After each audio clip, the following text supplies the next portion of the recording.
Buenos días. Bienvenido.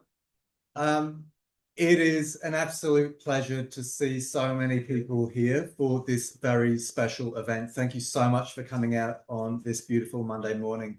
My name is Professor Greg Hange. It's my huge pleasure and privilege to be head of the School of Languages and Cultures here at the University of Queensland.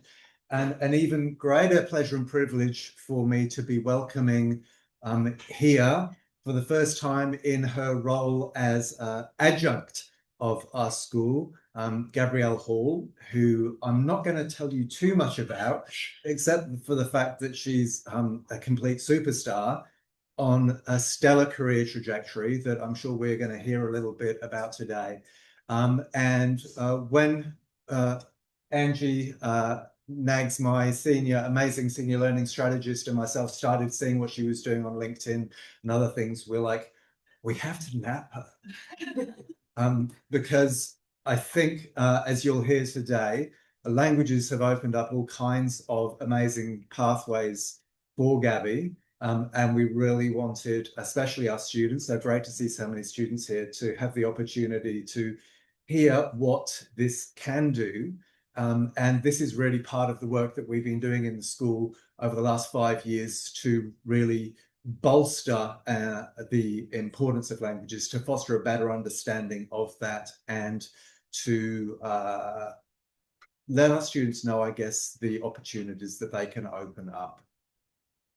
Before I go any further, of course, I will do this briefly because we've got a special acknowledgement of country coming. One of the reasons why languages, I think, are so important is because they help us realize that the world looks very different through different cultural eyes, through different languages, through different perspectives. And that is precisely what an acknowledgement of country is about. So let me begin by acknowledging the traditional owners of the lands on which we find ourselves and pay my respects to elders past and present. And just to emphasize again that that is the function of an acknowledgement of country. It's recognizing that we find ourselves in a place that is not ours, if we are not originally from this place, and that we do need to recognize that and understand what that means in terms of a cultural protocol to recognize that and respect that, and to understand the privilege that it is to be here. I'm going to pass over to my amazing Director of Teaching and Learning, Dr. Adriana Diaz, who is going to tell you a little bit more about Gabby.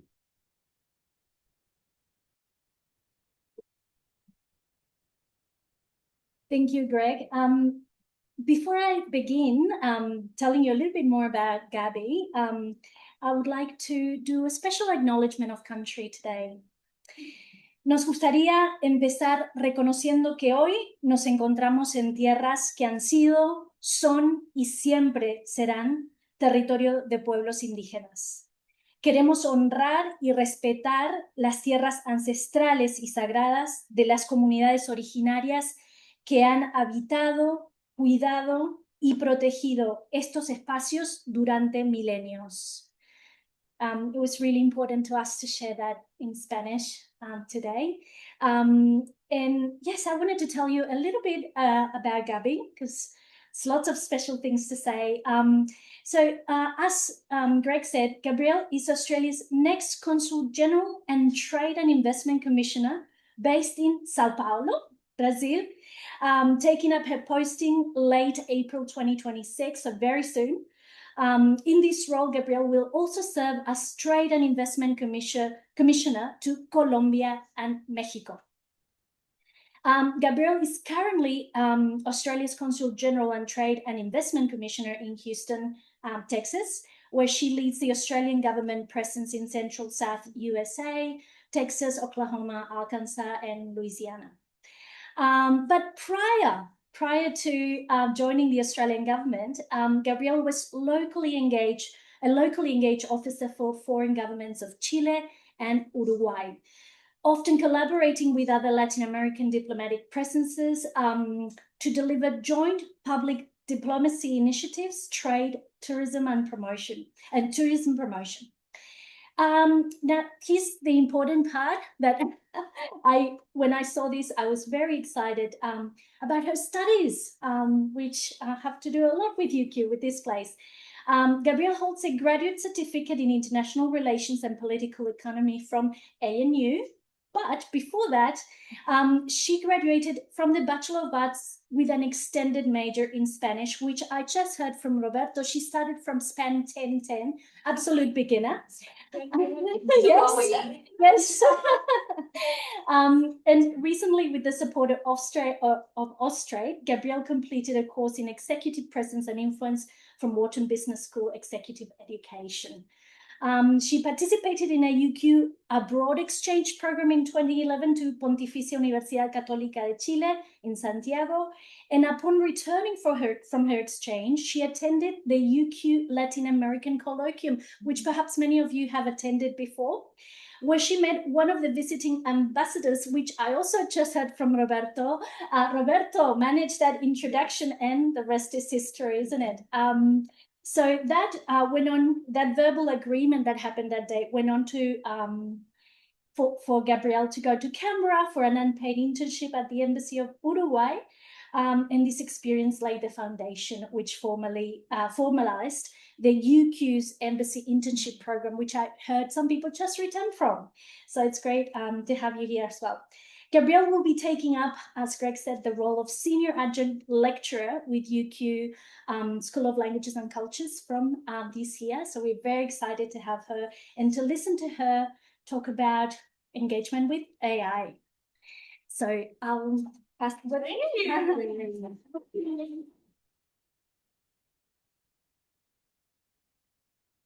Something on? No. I'm a bit of a walker, so I'm just thinking if I can get this one to work. Sorry, thanks, Elise. What a beautiful introduction. Thank you, Adriana. Thank you, Greg. Thank you, Angie, for the opportunity. Testing. All right, we good here? I feel okay. Wonderful. Yeah, I need to move my body. I can't tell you what a privilege it is to come back to my alma mater and be able to have a conversation with everyone today. And particularly as I take up this new role with the School of Languages, this is my first lecture. So be nice. You know, we're setting a benchmark, and then so any feedback, please let me know. I'm here to improve on my first attempt at sharing a little bit about what I've observed over trying to build an international career using language as a really core skill set to be able to do that. And also I'll be weaving my sort of story in and out of the presentation today. But also some of those kind of core underpinnings as well that I've found really helpful, books, references, in order to adapt my style into new cultural contexts and succeed in those, because it's not always easy to succeed in those. And so I guess I just wanted to start off by saying, you know, when I was sitting where all of you were sitting today, so who's a current language student? Okay, amazing. And a former language student? Okay, amazing. And then anything else that's not current or former language students? Kind of? Well, you've got your speak Spanish. You're in. So when I was doing my Span 1010 and sitting where you were right now, and Roberto and Sol, I saw my two professors are here today. Thank you for being here today. It means the world. You taught me so much. I literally had no idea what I was going to do with my arts degree and my extended Spanish major. When people asked me what I was going to do, I felt even more confused. For context, I thought I was going to be a physiotherapist, right? I grew up traveling the world. Dad was a rugby coach. So we'd spend a lot of time, you know, at the field with the teams.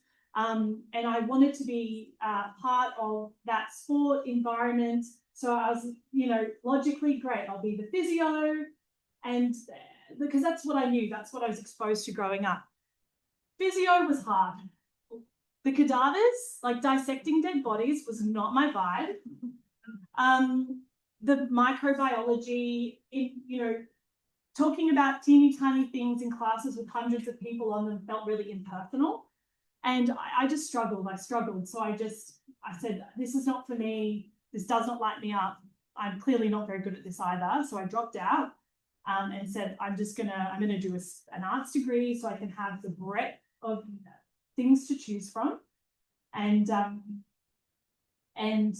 do a Spanish major because at school I did Italian and I really enjoyed that. So I'll just do Spanish because that's the next logical thing. That was it. That was all I was thinking at the time. And so as I was embarking on this journey of what do I do with my Spanish language degree, I'm not quite sure what the pathways are, what the opportunities are, what the professions or careers could be.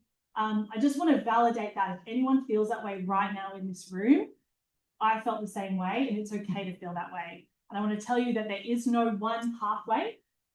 There are many, many, many ways to carve out your career as you go along this journey of pursuing what your interests are, what your talents are, building good relationships along the way, which is pretty much the theme of what we'll talk about today, to eventually get to a place or build a career where you're adding value, something that's lighting you up and challenging you and all of those really good things. It's okay to not know the answer now. And if you do, wonderful for you, but if you don't, that's totally normal, okay? So we're putting a bit of an AI slant on the talk today. And I think this is particularly important because when I was sitting in your seat, AI and the impact of that on my job 15, 16, 17 years ago was not even a factor. It wasn't even a thing we were thinking about, right? So that's why I was really pleased to see the president, co-founder of Anthropic, one of the biggest AI tech companies in the world, saying, in a world where AI is smart and capable of doing so many things, the things that make us human will become much more important instead of much less important. And Daniela Amadei was an English literature major at her university. She is a humanities student running a massive AI company. And so I read this quote and said, went to ChatGPT, and I was like, so what does make us human? And ChatGPT said 3 things: empathy, critical thinking, and self-awareness. So empathy, our ability to connect with people, build trust, create relationships, put ourselves in other people's shoes. Critical thinking, so independent judgment. Self-awareness, awareness of your own emotions, your own behaviors, your own feelings. And so therefore, how do we get really good at these things to give ourselves a point of edge? And how does language get us better at this? And so this next, I think empathy is kind of critical to all of this. Has anyone heard of this book, The Culture Map? Is anyone familiar? Hands? Okay, 2 people, but I would expect you both to be at your job. Okay, it came out in 2014. Download it, buy it, get the audio version, whatever. This has been my compass throughout my career. And so the core argument of the book is that language is not just a tool for communication, it's a gateway into how people think, decide, trust, and collaborate. And the reason I'm showing you this is because we'll talk about all the reasons that AI claims to be able to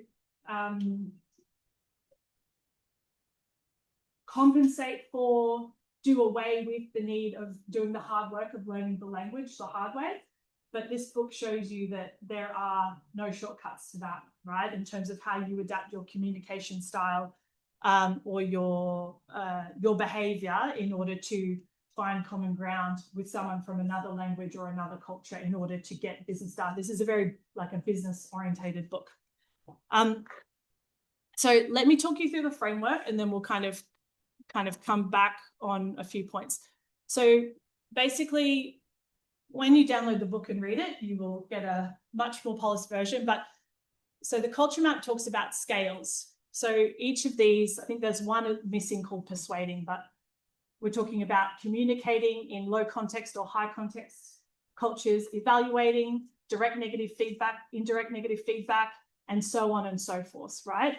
And so what the book does and what the author seeks to do is map out each country and culture on a scale between like here and there, and understanding the relativity of, say, where Australia might fit and where Brazil might fit, or where Japan might fit, for example, on a scale, and adjusting your behavior to be able to try and find the common ground, right?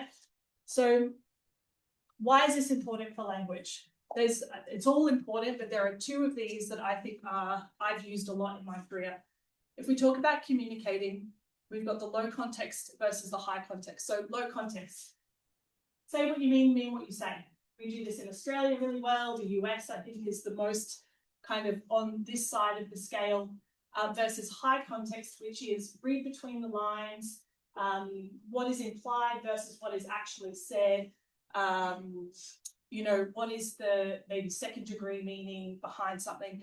And high context cultures and languages. So, I mean, my experience is Latin America, I will talk to that. So a lot of the Latin American, so English, Spanish and Portuguese from Latin American countries sit kind of here. And then I'm understanding like India and Japan are sitting kind of more here, and so on and so forth. And so what we're constantly doing is trying to think about, if I'm coming from a low context culture where what I say is what I mean, and I'm listening to a colleague or a counterpart who is telling me something, but what they're trying to tell me isn't what they're saying, how am I meant to do that if I don't have the language skills and the knowledge to be able to ask the questions, exercise the curiosity to really elicit what this person is trying to say? There's a lot of impetus on the listener in a high context environment to get the interpretation versus a low context, which is it's on the communicator to lay it out. And there's a lot that gets lost in translation, I think, between those two elements. Likewise with trust. So this has been a big one for my career, particularly working in Latin America. So task-based trust. So again, very Australian, American. It's all about competence. So in performance. So if, you know, I need you to do a job, you do the job, you did the job, great, I trust you because you did what you said you were going to do. Versus relationship-based, which is all about finding the common values, finding the shared interests, learning about families, sharing meals, cultivating a personal relationship.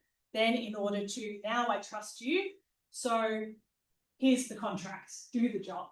And I really struggled to understand how this worked, but I think also if you think about it in some cultures and countries with robust legal systems, if you don't deliver on the contract, there's a way to address it, right? There's a way to hold that person accountable for not doing what they said they were going to do. Whereas in a lot of other cultures that are relationship-based, there is less clear recourse for sort of, if someone goes against a contract or what was written, but if you built the relationship, we need to save face and therefore deliver on what I said I was going to do in a more relationship-based culture. Another thing that I've experienced in Latin America on trusting is that if I write a whole email to someone, I don't get a response. But if I get someone that knows the person to introduce me, then the response is immediate. So it's all about the relationships, those secondary degree connections. How do you cultivate those and warm those up and to be able to get things done? Versus in a task space in the US, I pick everyone up cold. And if they saw an opportunity in what I was proposing, didn't matter. Like they would go, yes, let's, I'll give you 5 minutes, let's hear you out. So it's a whole different way. And so how are you meant to do that with AI? Like, how are you meant to? I don't know. So there is a growing camp of thinkers who reckon that AI will remove language barriers as the bottleneck and that real-time universal translation will make cross-language comms frictionless. And I downloaded an app. Hang on, let me get this out of my bag. Let's do some frictionless AI comms while we're here. Real example. And I've seen this, right? So when I was at South by Southwest a few weeks ago, there was a panel, full Portuguese, and it had a screen at the top with the real-time translation on it, which it was clunky, but it, you know, you kind of got it, bit of reading, bit of missed things, but generally, okay, fine. You know, on your phone, you look at TikTok, you can set it so that anything can just be changed in terms of the spoken or written language. A lot of companies as well will sort of use AI to automatically just translate documents into other languages for like shared purposes internally. So like it does work, but this only works because it assumes communication is about information transfer, and it completely misses the trust, the nuance, and the cultural interpretation, which is arguably the much harder and more important part of making your message heard. Has anyone used AI, like an AI translator before? Yeah? See nods? Okay. So say you and I are out to dinner and we're building a relationship, but I don't speak any Portuguese. And so I go, oh, thank you so much for making time today. I was really hoping you could tell me a bit about your family and what you like to do on the weekend, and what your favorite food is. Okay, whatever. And then you get this. Eu realmente esperava que você pudesse me contar um pouco sobre sua família e o que você gosta de fazer no fim de semana e o que sua comida fora aí depois. So it's accurate, but are we building a bond with this thing in the middle of us? No. I just feel like it's a practical tool, but it's completely, if I'm trying to build a relationship with someone and show a long-term commitment to my business in their market or whatever it is, and I've gone through the trouble of learning the language, I can be funny, I can say jokes, I can respond, I can pick up the nuance, versus this, it's a tool, but it's not everything. So anyone that thinks that they can get out of learning a language because technology is going to compensate for it, I think is no bueno. I disagree. And so look, it can enhance language learning. It's a tool to complement your studies. You've all probably tried a million different things like conjugators and getting the feedback and conversation practice, even though it exists, but it's not that good. It's not as good as having a conversation. Have a cafezinho, go meet the person, go do a study abroad, do your study abroad. You won't eat for the first week because you're worried about the language because you can't express yourself, and then you just get over it, and then you get fluent, right? Content adaptation, which is good at in English, it can do it in another language. So I'm trying, if anyone's got good tips on things that actually work, I'd love to know, but I'm a bit skeptical. I don't think like there is any shortcut for the hard work of actual language learning, and doing it the hard way, and studying, being a student of the language and a student of the culture that you're trying to. So it's unsurprising then when I was thinking like, what are my top tips for building your international career? The language skill is at the bottom in terms of hone the language skill and get really good at it. I feel like if we treat our language as kind of a bit of a side hustle, something I go to Span 1010, I do the homework, but not really. Like, what about Netflix? What are you watching on Netflix? What are you listening to?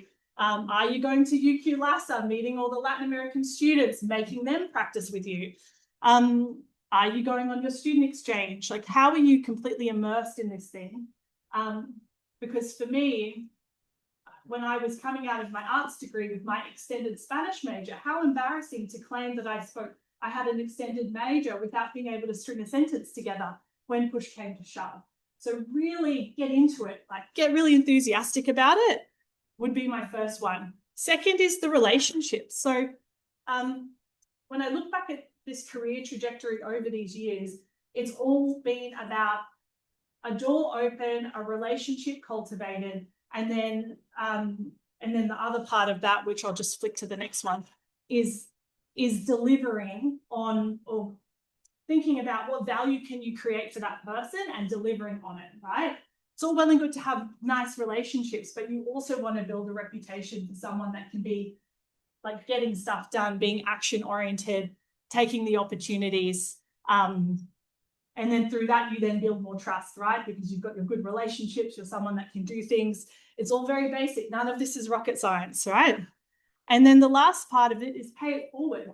So in terms of the generosity then that you can give around your experience, your relationships, how can you create an opportunity for someone else, spend some time with someone else, pay it forward, because it's all karma. What goes around comes around, right? And someone did that. I mean, so many people have done that for me. And so then how can I make sure I'm paying that forward as well? So we'll get into more detail around grad programs and internships and what a pathway might look like. But my sense, and these are the principles that worked for me, is that my language skill as the base of all of these other things was the point of difference that made me the choice for the job versus someone else. And then take the opportunity, good relationships, deliver. Next minute, needed someone with the language skill. Oh, that's me. Yep, okay. It was that kind of strategic advantage that I had. So please, I cannot emphasize how important it is. So yeah, I accidentally became a diplomat. And we'll talk about it in more detail. But I think what I wanted to share with you was that when I was sitting where you were sitting, I didn't know that this was a thing. I didn't know about the Foreign Service. I didn't know that what a diplomat was. And it was really only when I arrived in Houston a few years ago and they gave me a diplomatic passport and I got there and I had diplomatic plates on my car. I was like, oh my God, I'm a diplomat, guys. I thought I was just, for the last 10 years, I've been with the Australian government facilitating trade and investment. So help an exporter go to an international market, attract the foreign direct investment back into Australia. I never saw it as diplomacy, but it is. It's economic diplomacy. And we do public diplomacy and we do all of these other sorts of things as part of the job. And so there are very specific pathways you can take to become a diplomat. And I took none of those paths.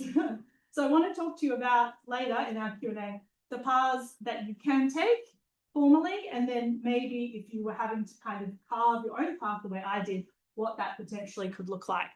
But at the end of the day, I had an epiphany on democracy. Guess what? Democracy.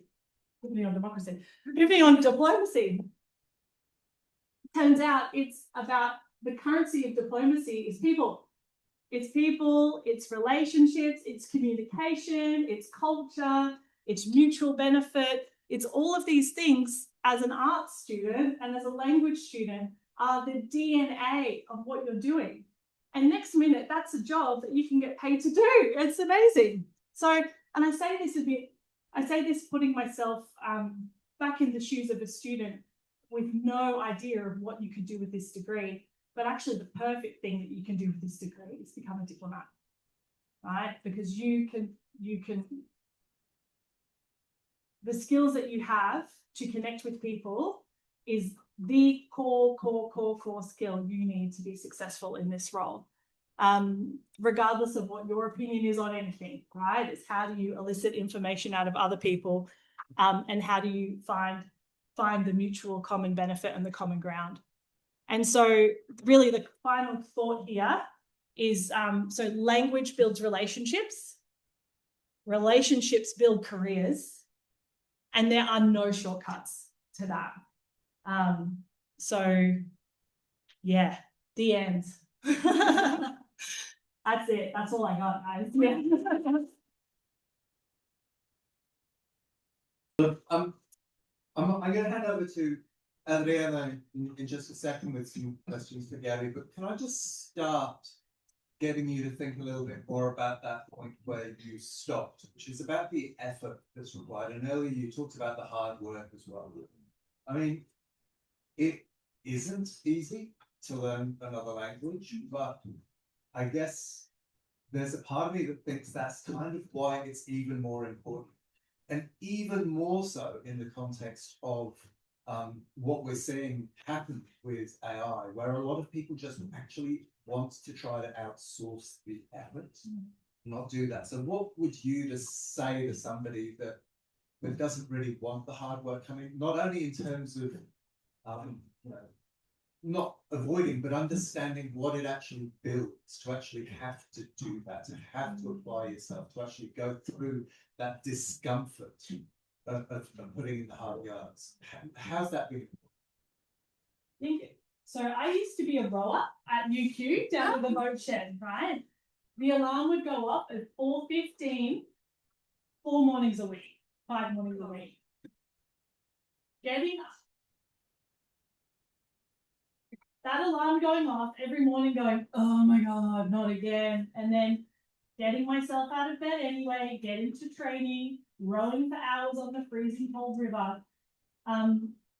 You build a muscle for doing stuff that is not convenient, not comfortable, but inevitably what you gain in terms of the grit and the skill of just facing into adversity and challenge is not just something that applies to language, but applies to life, right? And so I think, so my personal view is that it is so worthwhile, the investment and the discomfort and the feeling like you're just falling on your face constantly as you're, you know, the language, you're making mistakes or you're getting lost in translation or you're at a party, everyone's speaking Spanish, you feel a bit left out. Or, you know, my story about literally not eating. I did not eat for a week when I went to Santiago. I was too scared to talk to anyone. Even though I'd done all my Spanish lessons, I couldn't understand a word, Sol. It was like, what are we saying here? But I got so hungry that I just was like, I just have to do this. And so, it's that constantly feeling uncomfortable, and then you eventually bust through. That I think this is a life lesson here. This isn't just about language. This is about how do you succeed in life.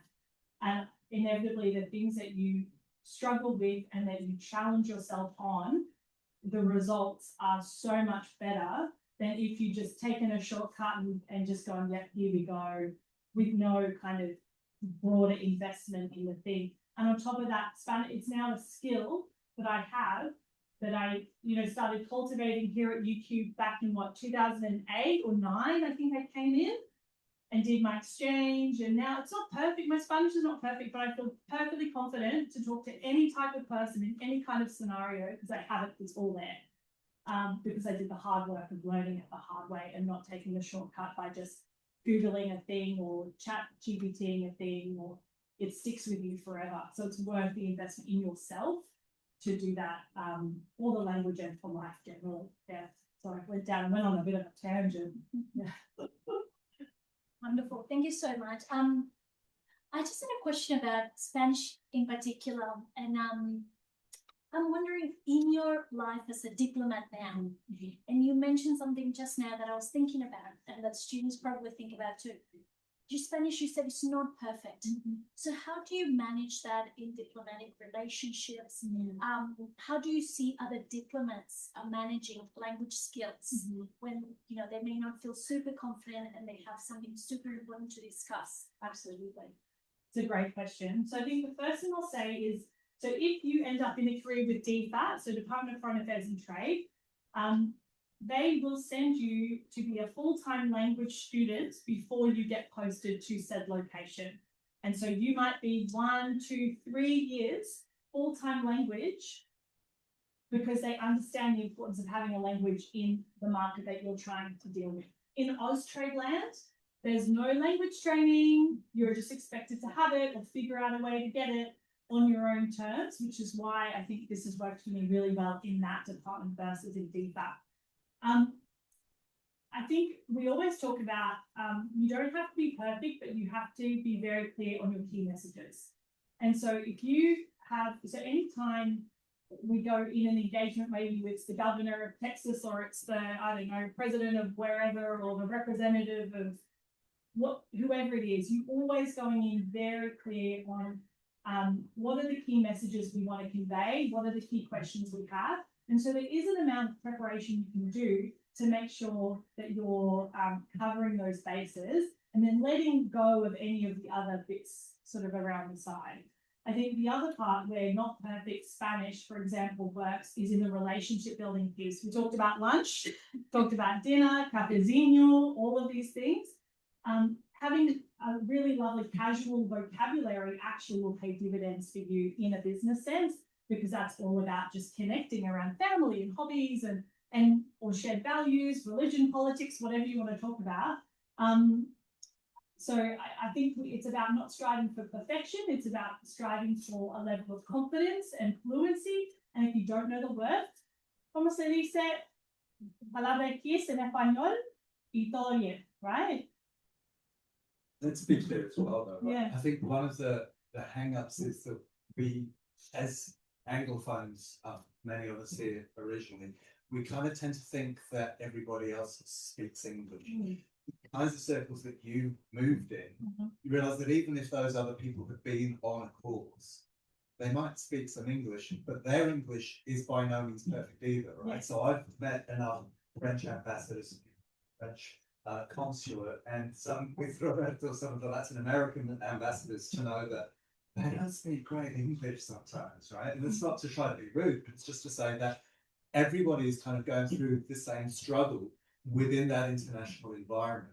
And sometimes, in fact, it's a huge relief for them if you are actually going to be the one that's making the effort. And they're like, oh my gosh, thank goodness that we can converse in Spanish now, even if your Spanish is superb. It's still actually giving you a real advantage in that sense. Absolutely. And I find a lot in meetings, particularly in like over these years, where you'll notice that you kind of figure out who's better in the second language, and then you'll kind of preamble in. So maybe we might preamble in Spanish and do all of that, and then when it gets technical, then it'll flip to English, or vice versa. And so I think being able to be fluid between the two is also super helpful, or be able to say or Spanish your language as well. To find that mutual understanding. But often it's a bit of a team sport, really. I think if you're both trying to get a shared understanding versus, oh, mine's not perfect, so we can't do that, so we're going to push it into the target language, for example, or make them speak my language or whatever it is. It's just worth a go. I think it's just that showing the voluntad, right, of making the effort in a second language goes such a long way to build good relationships and being understood. Yeah. Wonderful. And what about the challenge of now learning another language, very much in the same family, but switching now to Portuguese and having to think in another language? Are you learning formally? What are you doing to support you? Watching a lot of Netflix. Casamento às cegas, Blind as Brides, Brazil, I've got a Brazil series of that. So honestly, I'm studying Portuguese in my spare time currently, which has been very difficult. So I got a tutor through Preply. Have you heard of that? It's like an app where you can get a tutor. So I've got a Preply tutor. I've done a bunch of self-directed learning, a lot of Netflix, a lot of music. And then my husband just started Brazilian Jiu-Jitsu. So he could make friends when we moved to Brazil. He'll join a dojo, he'll make some friends. And some of the stuff that he is coming out with, I was like, that is not covered in anything that I've been studying formally. He's just got all the slang and the so we're both trying to embrace it as much as possible.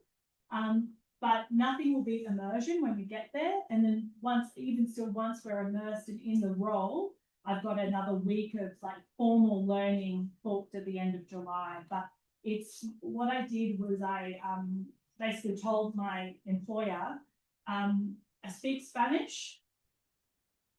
I'm doing Portuguese at the moment. So if you want to give me the job in Brazil, I'll be ready. Like, just, it's fine. I've got this. Just throw me the ball.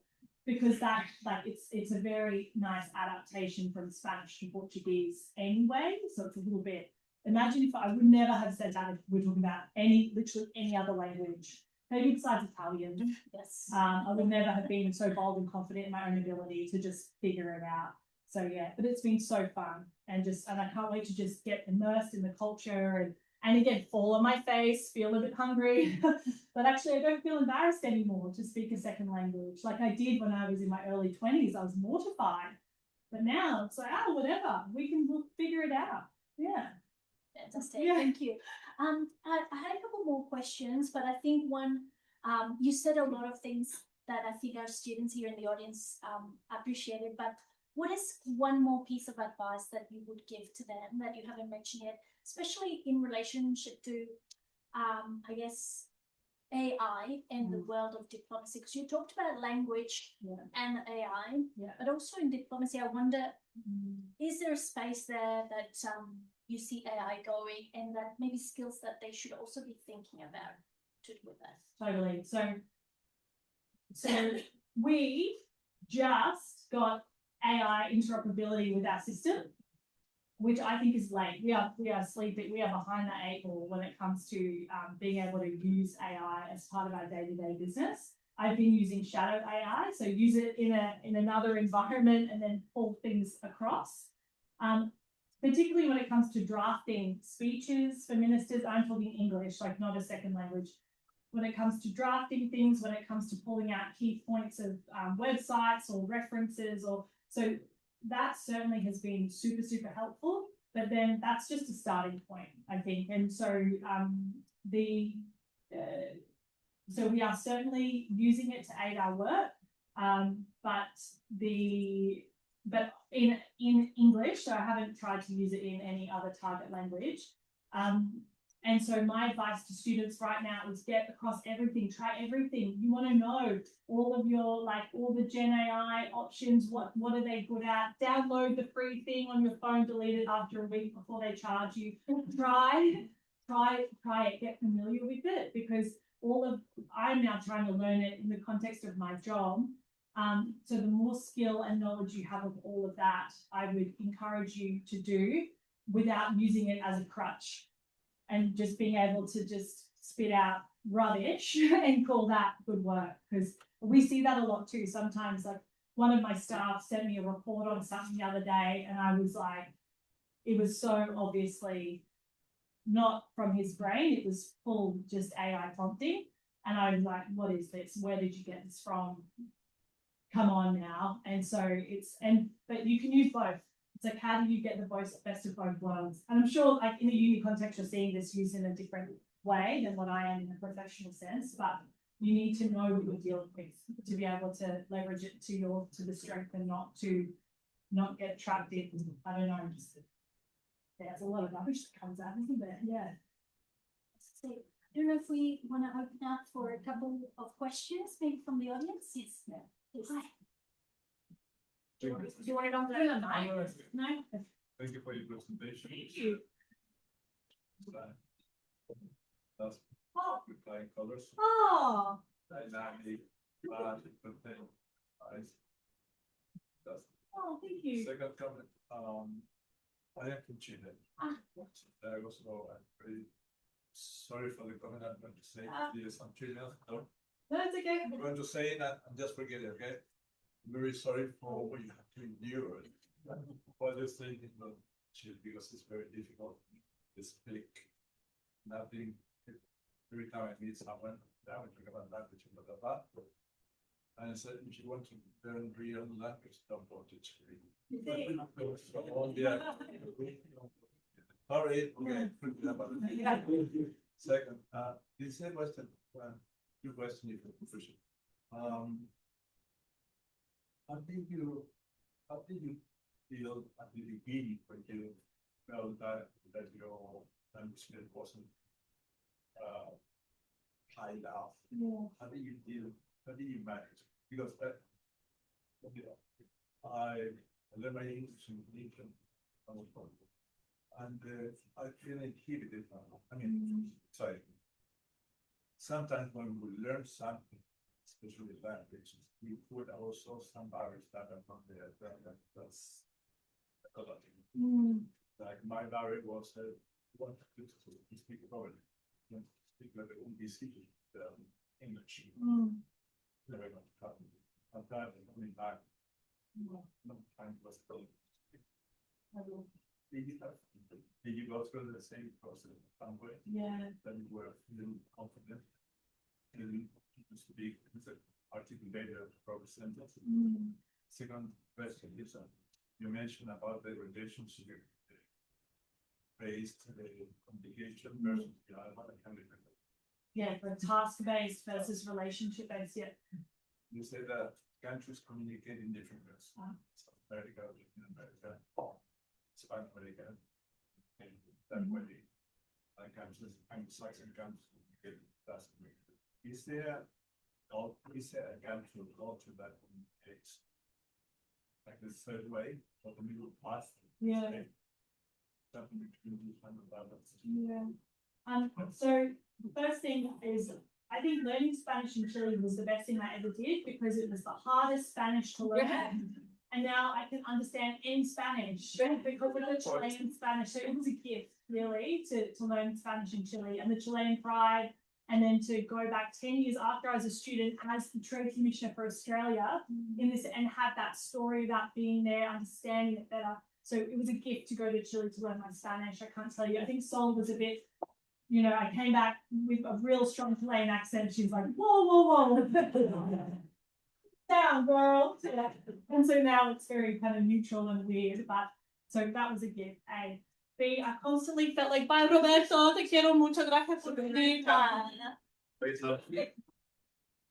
escribo ahora. Nos vemos en Brasil.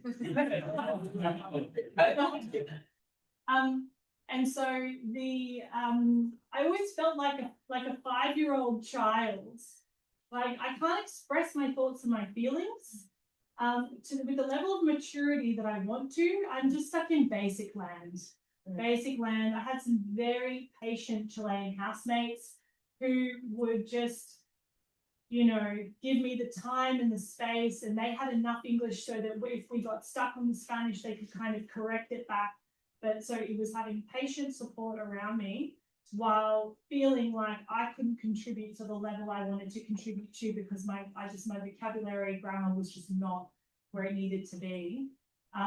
The confidence was the first thing that I kind of had to bust away because it's like, if I'm feeling embarrassed, then I'm not going to get done what I need to get done. So the shame, I was like, whatever, it's going to sound weird, I'm learning. Yeah, so there was that. And then, sorry, I forgot the third part or the second part. About the middle way. So get the book. And I think it's less of a middle way, it's a spectrum.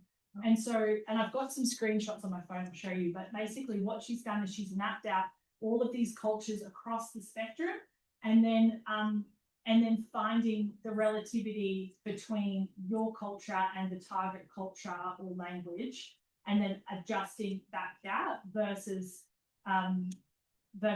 who's in the middle and who's on the end. But let me show you what I mean. The visual is really amazing on it. Yeah, and I think because even something I have to do a lot, being in the US now, we get into a meeting and I'm like, so straight into business. How rude, in a Latin American culture, they come in and not ask you, so how was your weekend, how's your family, oh, how did your mum go on that surgery? Yeah. Well, rude to go in and go, okay, tell me where your work in progress is up to, X, Y. So I'm having to un-Americanify myself to now go back into a Latin American context and kind of go, we're going to spend the first 15 minutes of this, or actually we're going to do cafezinho. We're going to just talk about you, your family, your life. And then later in the week, we have our meeting, which is actually about the work. And then, but even then when we talk about the work, I'm still following up on stuff that you told me at the cafezinho before we even talk about the work. Versus like, time is money, baby. Like, get straight into it. So I think the book is amazing. At least the coffee will be better. Yeah, no more Starbucks. Can I just like unpack that a little further? Because I think what you're saying in part there is that your language learning journey helped you operate better in another Anglophone country as well. Oh, absolutely. Yes. So but let's go then Yeah. beyond that. Can you reflect a little bit for us, given the amazing international career you've had and the exposure to lots of different things about what we might call, I guess, a sense of Anglophone exceptionalism. So why this is even more important for us, given what the rest of the world is doing, where in most countries, English isn't even thought of as a second language. It's just like, well, of course you've got to learn it. So it's not even a strange thing for you. So because you've talked about the advantage for you within an Australian context and within Australian diplomacy, because you're the languages person, you get the job. Yes. But in the rest of the world, Yeah. right, as Australians, we're up against people that don't even really think about this. So what is that, how do you see that the flip side of that international relationship? Yeah, that's so fascinating, because one of the points I was hoping to make with my presentation today was to say that the skills that you learn from language in terms of being able to connect with people, read a room, look for the nuance is actually just generally good skills to have if you're trying to be more human and not less human in an AI kind of world. So I think and if you look at back to this, sorry to harp on about the book, if you look at the book, the culture map and the scales, is that often a lot of the target languages that we are trying to learn sit on towards the opposite end of the culture that we're coming from. So it's up to us to do the adapting, in my opinion, versus waiting for others to try and adapt to us in our style. And then the more aware of it you can be, the closer that you can bridge the gap, I think, to that.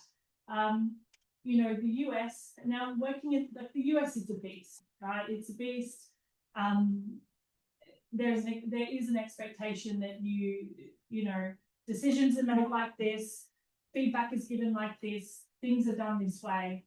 But a lot of these American businesses have global footprints. And then that's when you're starting to work as part of a global network with people from across the region, and wondering why things aren't getting done the way you thought they were getting done. I think that takes some self-awareness and self-reflection, right? Versus trying to ask other people to adapt to us. I think if we are the adaptable one, maybe that's the other piece of advice, adaptability. Adaptability is that superpower, that if you can harness that and be the chameleon, I feel like that's versus just expecting everyone else to default back to you. That's a skill, again, that we're learning as part of language or as part of whatever we're doing here. That will pay dividends when you go anywhere overseas. But there's the culture, there's still a lot of cultural difference between the US and the Australian. We got lost in translation all the time, not just because of my accent. But the way I was doing things was I noticed a few things like, why is it not resonating? What is it? And trying to look again at my own behavior, adapting that to kind of engage a team or engage a client or whatever it was, for sure. I mean, you just saw the negotiation. I'm just going to go there, guys. Did anyone see the news this morning? There was a negotiation in Pakistan.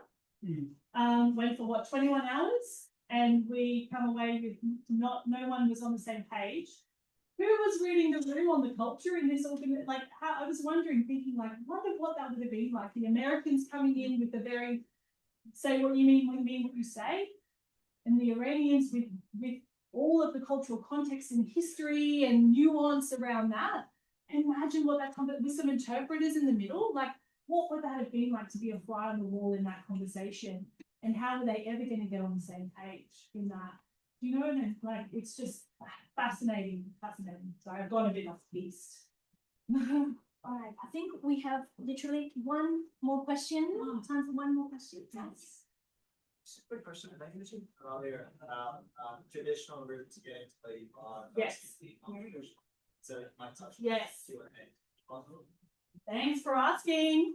Okay, so when I was at UQ as a student, I didn't know what a grad program was. Does anyone know what a grad program is? Grad, see, wonderful that we're having this conversation. Okay, Did you know, DYK, that you can, once you graduate or apply while you're studying, you can, so government departments, so federal, state government departments, private sector, offer these things called grad programs. Grad program is you essentially get in, you're part of a cohort of grads, and they take you through 1 to 2 years of rotations within whatever the department is that you're in, and you get exposure to all of these different parts of an organization. And often, if you like it and they like you, there's a pathway into them, like an ongoing role with that organization. I never knew it existed until I went to Canberra on this internship, and everyone's talking about this DFAT grad program. Like, what is this? What is this thing? That seems like a very sensible, logical pathway in. And I got rejected twice. I couldn't get past the cognitive testing, so you have to practice for it. And it was a bit wild. And so that is a pathway in, and they're very competitive. So map them out, know your deadlines, and go for that as an option. I'm gonna add to that. There's a huge growth in federal government arms that are actively looking for language and linguistics students, will fight each other for them. So Signals Directorate, ACR, DFAT, Foreign Affairs, anybody that has got anything to do with the protection or maintenance of Australia's cultural, linguistic and trade barriers are desperate for language students, and they all have really great graduate programs. You're welcome to email me if you'd like to learn more. Wonderful plug. Yes, you can be a spy. So one of my students is doing it right now, said he's doing deep spy shit. So You gotta be a terrible spy. No good. No good. And then Austrade, so my department, so Australian Trade and Investment Commission, just a few years ago introduced a grad program, and that's been an incredible pipeline of talent across Australia. So if you do the DFAT one, you got to move to Canberra. You do the Austrade one, you can stay in your home city. So we're a bit less sort of centralized like that. So think about the grad program. That would be the formal pathway that was most logical from get your foot in the door to build your international career for government or even for industry. There's other ones. The way I did it was unpaid internship, did some projects for some people, worked for the Chilean government locally, did that for a bit, and then I finally came into the Australian government, which was, and then from there, pinballed around internally, trade, investment, little stints overseas, built up enough experience to then be trusted with like a full 3-year posting running a consulate overseas. And that in itself, it feels like I've had 10 careers within the space of 10 years, because once you're in these orgs, you get all of these opportunities as well. But the opportunities are easy to get if you have some points of advantage as well in terms of a language skill or whatever it is. So, but track those grad programs, absolutely, yeah. That's a lot of talking from me, guys. That's some water. Amazing. Look, that was so interesting. So good to see one of our alum going out into the world and doing such incredible things. Gabby, we're hugely grateful that you found the time in a really busy schedule to come and talk to us. So thank you so much. I will agree with our friend from Chile. Teaching evaluations will not be a problem. That was really, really great. We would love to have you back again in the future. This is an ongoing relationship with the school. So we're really keen to keep that alive and to explore other ways that we can keep in touch with you and all the great things that you're doing. So thank you once again. Really quickly, I also need to thank our amazing team in School of Languages and Cultures and in the faculty for helping pull this together. It does take a lot of people, a lot of effort, a lot of work to coordinate this and make it all work. So thank you enormously. Really, really great. Gabby, if this is okay with you, we've got another 5-10 minutes to mingle. If anybody did still want to have a little chat, I've got a hard stop though at 1:45 when I am going to need to get her out of here. So please come and say hi if you haven't had a chance yet, but can you please join me in thanking Gabrielle Hall?